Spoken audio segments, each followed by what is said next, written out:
Là, un Shabbat, excusez-moi, avec l'aide de Dieu.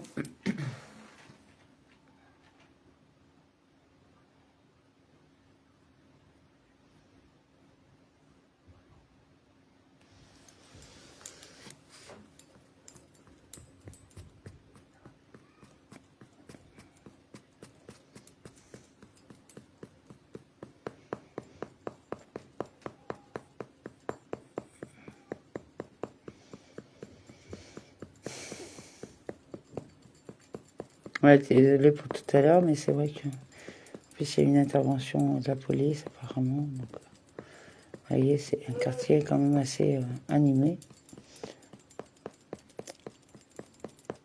On vous l'avait dit dans le précédente. Donc c'est pour ça qu'à un moment donné, si vous voulez, c'est quand même aberrant.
Alors, attends.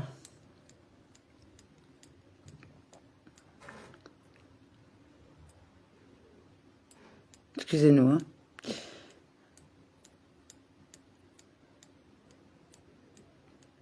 Alors, attendez, on était où? 67B. Donc, ouais, ça c'est fait. Et voilà, on a été là. Alors, Shabbat, DAF 68A. Chaque catégorie principale de travail qu'a effectué celui qui accomplit de nombreux travaux interdits regroupés sous une seule catégorie de travail n'est susceptible d'apporter qu'un seul sacrifice pour le péché. Gemara. La Gemara tente de clarifier le langage de la Mishnah et demande pourquoi la Mishnah a-t-elle enseigné la phrase un principe significatif. Si vous dites que c'est pour la raison suivante, cela pose problème.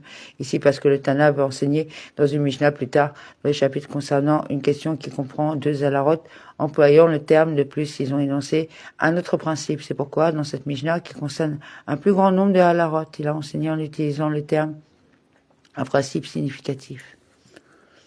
Et en ce qui concerne l'année sabbatique également, car dans une Mishnah ultérieure, chez Véhit 7.2, le Tana veut enseigner, en outre, un autre principe. Il a enseigné au début du chapitre en utilisant la phrase, un principe significatif. Là aussi, le choix de la langue est compris.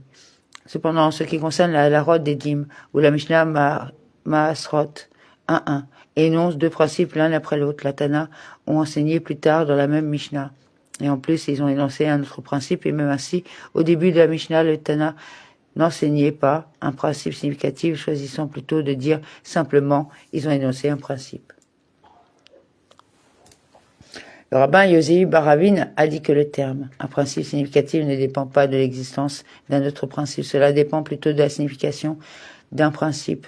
Puis, par conséquent, en ce qui concerne les alarot du Shabbat et de l'année sabbatique, qui comprennent des catégories et sous-catégories primaires, le Tana enseigne dans la Mishnah un principe important en ce qui concerne les alarot des dîmes, qui ne comprennent pas les catégories et sous-catégories primaires, et toutes ces alarot sont sur un pied d'égalité. Il n'a pas enseigné en utilisant le terme un principe significatif. La Gemara demande, et selon la variante de lecture de la Mishnah enseignée par Bar Kapara, qui a enseigné la phrase, un principe important en ce qui concerne les dîmes, quelle catégorie et sous-catégorie principale existe-t-il en ce qui concerne les dîmes?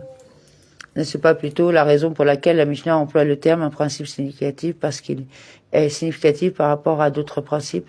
La portée des documents dont l'utilisation justifie une punition pour profanation du Shabbat est plus grande que la portée des documents dont l'utilisation justifie une punition pour profanation de l'année sabbatique. Comme la larote du Shabbat s'applique aussi bien aux plantes détachées du sol qu'à celles qui sont attachées, tandis que les alarotes de l'année sabbatique s'appliquent aux plantes détachées. Elles ne s'appliquent pas, mais à celles qui sont attachées. Aux plantes attachées sont en vigueur. Et la portée des matériaux dont l'utilisation justifie une punition pour profanation de l'année sabbatique est plus grande que la portée des matériaux dont l'utilisation justifie une punition pour violation des alarotes des dîmes. Comme selon la Torah, les alarotes de l'année sabbatique s'appliquent à la fois à l'alimentation humaine et à l'alimentation animale, tandis que les alarotes des dîmes sont en vigueur à l'égard de l'alimentation humaine. Mais en ce qui concerne l'alimentation animale, elles ne sont pas en vigueur.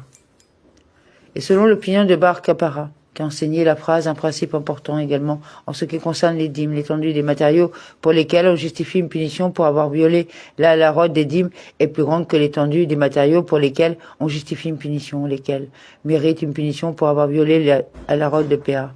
Car selon la loi rabbinique, l'obligation de la dîme s'applique à la fois aux figues et aux légumes, tandis que l'obligation du poids n'est pas en vigueur à l'égard des figues et des légumes, comme nous l'avons appris dans une Mishnah du traité Péa. Ils ont énoncé un principe concernant Péa, tout ce qui est de la nourriture qui est protégée, qui pousse à partir du sol, est rassemblé comme un seul, et on l'apporte à le stockage à conserver est obligatoire en Péa.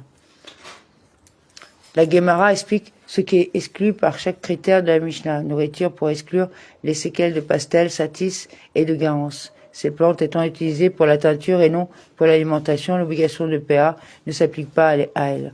Et protégée pour exclure les cultures sans propriétaire qui par définition ne sont pas protégées et poussent à partir du sol, pour exclure les truffes et les champignons qui, contrairement à d'autres plantes, ne tirent pas leur subsistance du sol, et récoltées comme un seul, à l'exclusion du figuier dont les fruits sont récoltés pendant une période prolongée.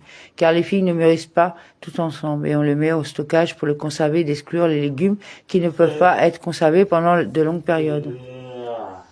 Tandis qu'en ce qui concerne les dîmes, nous avons appris dans une Mishnah, ils ont énoncé un principe concernant les dîmes. Tout ce qui est de la nourriture qui est protégée, qui pousse à partir du sol est obligé en dîmes. Nous n'avons pas appris en ce qui concerne les dîmes les critères suivants, rassemblés en un seul, et que l'on met en réserve pour les conserver. Apparemment, les figues et les légumes sont obligatoires dans la dîme, ce qui rend la portée des matériaux obligés dans la dîme plus grande que celle de ceux obligés dans le PA. La Mishnah parle d'un individu qui oublie l'essence même du Shabbat. La Gemara cherche à comprendre comment un juif peut oublier l'existence même du Shabbat. C'est Rav et Shmuel qui ont tous deux dit. Notre Mishnah fait référence à la fois à un enfant qui a été emmené captif parmi les gentils et n'a jamais été éduqué, et à un converti qui s'est converti parmi les gentils et n'a jamais appris la halarote du Shabbat. Cependant, celui qui a connu l'essence du Shabbat et l'a finalement oublié est responsable de chaque Shabbat, comme nous l'avons appris dans la Mishnah à propos de celui qui connaît l'essence du Shabbat. La Gemara cherche à clarifier cette approche. Nous avons appris dans notre Mishnah, celui qui oublie l'essence du Shabbat. Cette phrase n'indique-t-elle pas, par déduction, qu'il était au courant du Shabbat à l'origine? Pour oublier, il faut avoir été conscient et au préalable. Cela pose une difficulté à l'opinion de Rav Shmuel. La Gemara réfute ceci. Non. Que signifie celui qui oublie l'essence du Shabbat? Que l'essence du Shabbat lui était toujours oubliée, c'est-à-dire qu'il ne l'a jamais su. La Gemara demande en outre, cependant, sur la base de cette compréhension, dans le cas de quelqu'un qui connaissait l'essence du Shabbat et a finalement oublié, qu'est-ce que la Lara? Est-il responsable de chaque Shabbat? Si tel est le cas, au lieu que la Mishnah enseigne la Lara suivante, celui qui connaît l'essence du Shabbat effectue de nombreux travaux lors de plusieurs Shabbats est susceptible d'apporter une offrande pour le péché, pour chaque Shabbat qu'elle enseigne. Celui qui connaissait l'essence du Shabbat est finalement oublié, d'autant plus celui qui connaît l'essence du Shabbat serait responsable de chaque Shabbat. La Gemara répond. Selon l'opinion de Rav Shmuel, qui est le sens de la phrase, celui qui connaît l'essence du Shabbat, celui qui connaissait autrefois l'essence du Shabbat et qui l'a maintenant oublié. Daf 68b.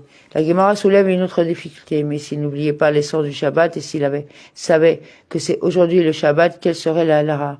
Il serait certainement responsable de tout travail interdit. C'était le cas au lieu d'enseigner la halara. Celui qui sait que c'est Shabbat et effectue de nombreux travaux pendant plusieurs Shabbats est responsable de chaque travail. Que la Mishnah enseigne la halara. Celui qui connaît l'essence du Shabbat est responsable de chacun et chaque travail qui effectue, et d'autant plus que celui qui sait que c'est aujourd'hui Shabbat serait responsable de chaque travail. Au contraire, lorsque notre Mishnah fait référence à l'oubli, elle fait référence à un cas où il savait et finalement oublié. Et le cas décrit par le Rav et Shmuel a également le même statut juridique que celui qui savait et a finalement oublié. Et il a été déclaré comme suit. C'est Rav et Shmuel qui ont tous deux dit. Même un enfant qui a été emmené captif parmi les gentils et un converti qui s'est converti parmi les gentils ont le même statut juridique que celui qui savait et a finalement oublié. Et ils sont susceptibles d'apporter un sacrifice pour le péché, pour leur transgression involontaire, même s'ils n'ont jamais entendu parler du Shabbat. Et ce sont Rabbi Yohanan et Rabbi Shimon ben Laski qui ont tous deux dit. Il est susceptible d'apporter un sacrifice pour le péché, spécifiquement s'il connaissait l'essence du Shabbat et a finalement oublié. Cependant, un enfant qui a été emmené captif parmi les gentils et un converti qui s'est converti parmi les gentils sont dispensés d'apporter un sacrifice pour le péché. Ils ont le statut juridique de celui qui a effectué le travail interdit en raison de circonstances indépendantes de sa volonté. La Gemara soulève une objection à ce qui a été enseigné dans une beretta. Ils ont énoncé un principe important concernant la halachot du Shabbat. Celui qui oublie l'essence du Shabbat, c'est-à-dire celui qui ne sait pas qu'il y a une mitzvah du Shabbat dans la Torah, accomplit de nombreux travaux interdits lors de plusieurs Shabbats et susceptible d'apporter une seule offrande pour le péché. Comment ça? Concernant un enfant qui a été capturé parmi les gentils et un converti qui s'est converti parmi les gentils ne connaît pas l'essence du Shabbat. Et s'il accomplit de nombreux travaux interdits lors de plusieurs Shabbats, il n'est tenu d'apporter qu'un seul sacrifice pour tous ses transgressions involontaires.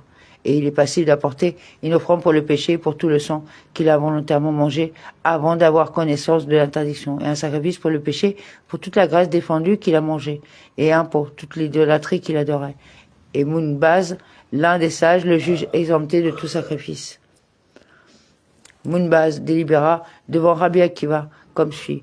Puisque celui qui commet une transgression intentionnellement est appelé pécheur dans la Torah et que celui qui commet une transgression involontairement est appelé pécheur. Tout comme celui qui commet la transgression intentionnellement n'est passible d'une punition que dans un de même, celui qui commet la transgression involontaire n'est susceptible d'apporter un sacrifice pour le péché que dans le cas où il en avait connaissance préalable. Cependant, l'action d'une personne qui n'avait aucune connaissance préalable n'est pas considérée comme involontaire. Au contraire, elle a le même statut juridique qu'une action accomplie en raison de circonstances indépendantes de la volonté de l'individu. Et il en est totalement exonéré. Rabbi Akiva lui dit, je vais développer votre déclaration et suivre votre raisonnement jusqu'à sa conclusion logique et ainsi tester la validité de votre raisonnement. S'il en est ainsi, de même que celui qui commet la transgression intentionnellement n'est passible d'une punition que dans le cas où il avait conscience qu'il péchait au moment où il a commis l'action. De même à l'égard de celui qui commet la transgression involontairement. Dire qu'il n'est tenu d'apporter un sacrifice pour le péché que dans le cas où il avait conscience qu'il péchait au moment où il a accompli l'action. Si tel est le cas, il ne s'agit plus d'une transgression involontaire. Mounbaz lui dit, oui, cela n'a rien d'inhabituel. À mon avis, c'est exact, cela l'est d'autant plus maintenant que vous avez développé ma déclaration. La conscience au moment où l'on accomplit l'action est l'un des critères de ma définition d'une transgression involontaire, comme cela sera expliqué ci-dessous. Rabbi Akiva lui dit, d'après votre déclaration, puisqu'en accomplissant l'action, on en est conscient qu'elle est interdite. Son action n'est pas dite involontaire. Il s'agit plutôt d'une transgression intentionnelle à part entière. Revenons à notre question. Quoi qu'il en soit, à titre d'exemple de quelqu'un qui a oublié l'essence du Shabbat, il a été enseigné. Comment cela?